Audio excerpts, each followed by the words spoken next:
And hello, everyone, and welcome back to Words I Choose to Live By. I'm Cyrus Webb, joined by my lovely co-host Tina Siemens and Dr. Velma Bagby. Glad you all could join us on the simulcast on Facebook, LinkedIn, YouTube, as well as on X. We're going to go ahead and bring in our friends over on IG so they can be a part of our conversation. And last but certainly not least, going to bring in our friends over on Amazon Live. Hope you guys have had a great start to your week. We already have had a great conversation before this conversation with all of you. And we're now live on Amazon Live with Words I Choose to Live By. It's week number 37. If you have your copy of my book, if you don't have your copy of my book, you can grab it right now. You can see it either here in this corner or down below. You also will see the books by our co-hosts. We'll be highlighting those as we go throughout our segment. As I mentioned, we have Tina Siemens and Dr. Velma Bagby joining us today. How's everybody doing? Doing great. Doing Good. great. Good. Great start to the week. It's hard to believe. Of course, September is not wasting any time.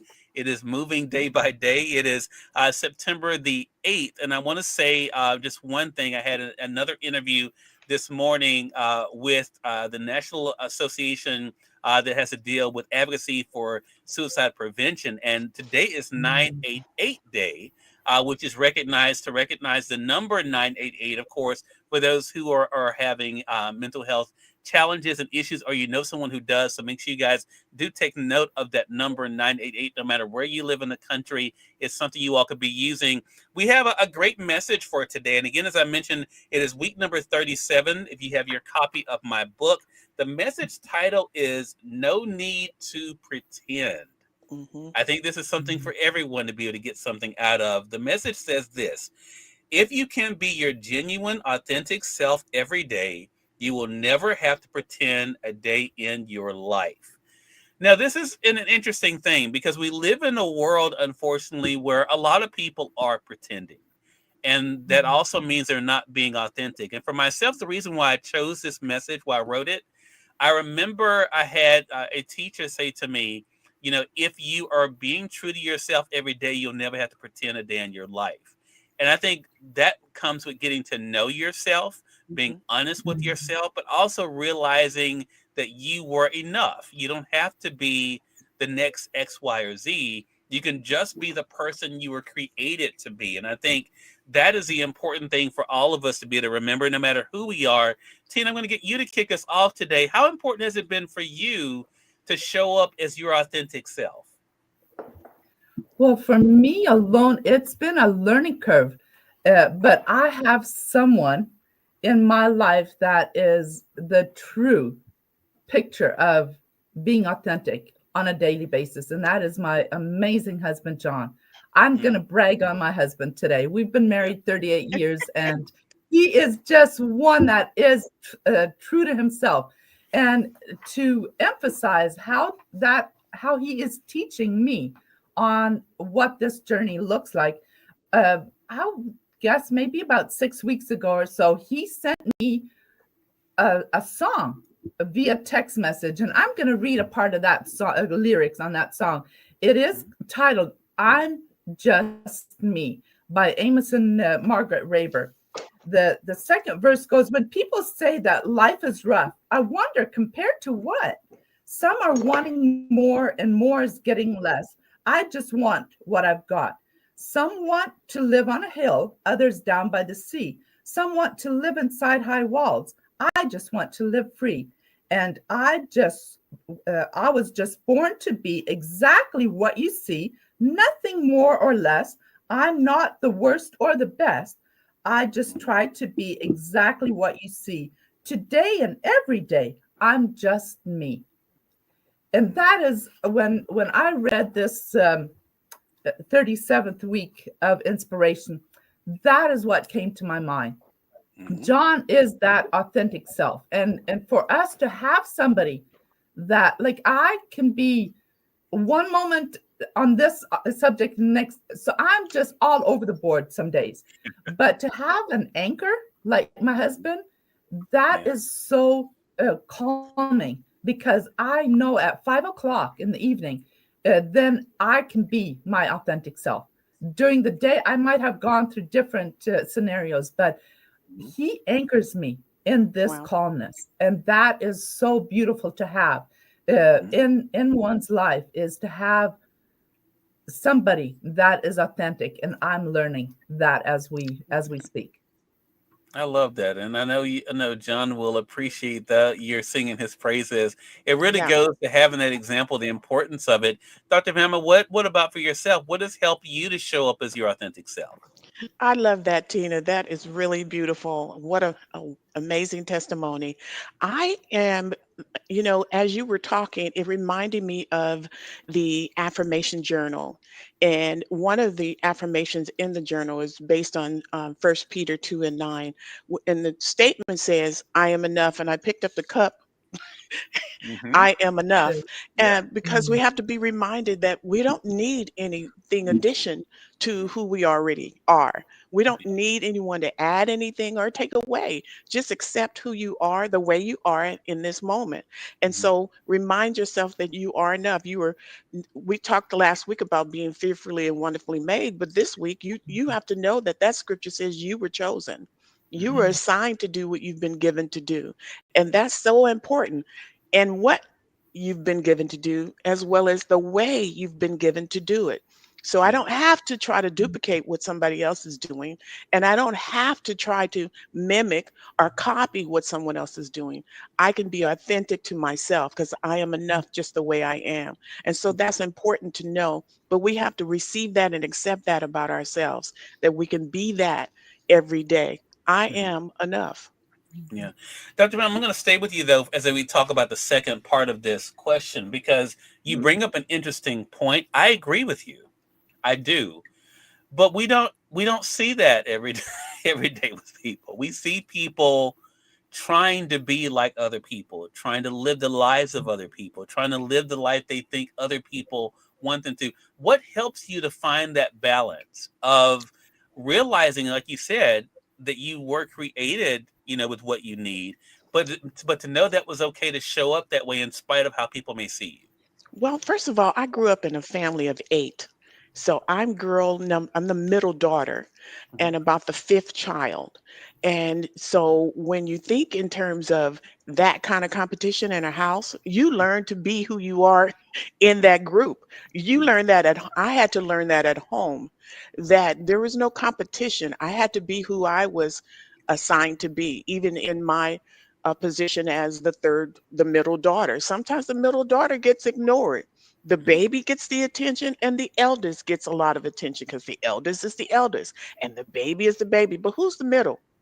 Anybody talks about the middle, that was me. So I had to learn to do that even early on in my life, and I didn't realize that until we started talking, that I had to accept who I was intended to be. So I'm assuming, not I'm assuming, so I'm saying that that experience helped me and prepared me even at that moment, growing up in a family of eight. There was no, you couldn't compete because the eldest always had a lot of attention. My eldest sister, the one that recently passed, she pretty much ran the household for my mom while my mom was working. So everybody had an assignment to do, but at the same time, you couldn't worry about who was getting the attention because that was just a waste of time with eight children in the house. It's just Right. a waste of energy. So I found myself many days on my bed reading a book or just enjoying something that I felt that I wanted to just study. So Yeah. I was always in my book. And so I really believe that that was a time that it helped to prepare me to accept who I am and not worry about competition or what everybody else was doing or Yeah. how they were doing it, but just to be me. Okay, love that. Tina, what about for yourself? What has helped you, as Dr. Van was talking about the importance of being yourself, you're being enough, which we all know up here, right? But what Mhm. has helped you to actually to live that every day and to show up that way every day? Well, as you know, just over a year ago when we first met, you challenged me like, are you willing to step out of the comfort zone? And until that point, I was hiding behind somebody else's Hmm. what they could do, what I wanted to do, what I desired to do, but didn't have the confidence that I could do. And the growth when you release yourself from that competition, Yeah. it has just widened my view because I took the blinders off. I don't have to be uh, measuring up to somebody else's standards. God gifted, like Dr. Wilma said, God has given us Mhm. what and who we need to be and the tools that go along with that to accomplish that goal. And so for me to recognize that I have a voice, my voice matters, it has been so freeing. And I absolutely, am I, have I arrived? No, it's a daily work toward that. But Yeah. to know that you're giving yourself the privilege or the permission to be who you were meant to be is such a freeing thought. So true. So true. You'll notice you all are joining us on the Amazon side. I'm toggling between each one of our co hosts' most recent books as we're talking. For those who are just tuning in, welcome. You all are watching Words I Choose to Live by here on Amazon, but we are simulcasting on Facebook, LinkedIn, YouTube, X, as well as on Instagram. I'm joined by Tina Siemens, you just heard there. Also, Dr. Velma Bagby. We're discussing from my book, week number 37. The message is no need to pretend. So the last thing that I have there is that if you can be your genuine, authentic self every day, you will never have to pretend a day in your life. So I want to ask you then, Tina, what would you say to our audience about the importance of embracing who they are unapologetically? That gives you such an array of scope. You're off of the main highway onto an access road that gives you freedom to just go into the calling that you were called to do. And you will so enjoy when you release yourself from not having to measure up with somebody else. You will be able to just see how free you are. And that's when you will truly shine. So take that exit road and don't compete with all the traffic on the main thoroughway, and find your identity and live it with joy. Yeah, such a great reminder. Dr. Bama, what would you say to our audience about the importance of embracing who they are unapologetically? I wanted to piggyback on what Tina said earlier. You Mhm. asked me about how I identified myself, and I said that I felt like I was enough and growing up in a family of eight. Mhm. But the question that I was never asked is, what is it that's inside of you? I was Mm. never asked that. I knew I was enough, but what did that mean? What was all the things I had inside of me? And Tina just pointed out that you encouraged her, and I know what you feel like, Tina. That finger that Cyrus has that he puts in your back. Go ahead, you can do it. He Exactly. had to do that with me several times. So again, I'm still discovering what's inside of me. I'm Mhm. continue to discover because there are things he brought out to my attention I hadn't noticed. Yes, I had the confidence and understanding that I am enough, but sometimes it takes other support to identify what's there. You don't Mhm. you may be focusing on one area, and a person that's supporting you can identify other things that you have inside of you that was there but you hadn't noticed or identified them. Yeah. So Yeah. I'm constantly discovering new things about myself that's Mhm. sitting inside of me the entire time. So I'm grateful for what Cyrus said, but for me, I would encourage everyone: surround yourself with people who can do just what I said, help to support you, but also help to identify. Those are the things that maybe you haven't noticed or you haven't identified yourself. Mhm. Yes, you can have the confidence to say, I am enough. Yes, I know I'm fearfully and wonderfully made. And yes, I know I have gifting and talents. But sometimes it's someone else that can see something that you hadn't noticed before and can put that finger in your back and say, hey, you really need to look at this and move forward Mhm. on that. So I'm grateful I have that. And so Mhm. that's what I would encourage the audience to do. Sometimes you know what you know, but Mhm. then there are things you don't know that Yeah. Yeah. someone else can help you to identify.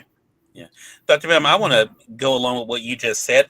People do it to me too. I have fingers being put in my back too because a lot Mhm, of times I get comfortable, I get safe, mhm. and I have to be reminded, okay, but you're meant to do more. You're meant to do more. I'm like, Yeah, really? But I'm doing this already. I'm pretty good right here. But right. so I think we all can relate to that. And so Yes.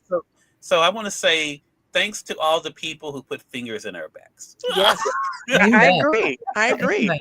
But it was a loving finger. It was saying, "You Yeah, can. This is yeah, you. I see this in you. Had you noticed this before?" And I'm going, Yeah. Mhm. "Yeah, kind of, but I hadn't thought about it." yeah. Yeah. Yeah. Yeah. And a lot of times we don't, which is why, again, Mhm. I think having people around us too that Yep. see the gift that we are, I think it Mhm. matters Yeah. so much. Such a great message. Again, everyone, week number 37 in my book, Words I Choose to Live By. You all can get it here on Amazon. You can get it in print or the Kindle edition, either the second or third edition. Both of them are there in the carousel. Really great conversation, ladies. Tina, let our audience know, how can they stay connected with you? Well, I tell my grandchildren all the time, show me who your friends are and I'll tell you who you are. Who Mm, you surround yourself with will either help you grow or they will bring the worst out in you. And I just pray that you will surround yourself today. Find that positive friend and be encouraged.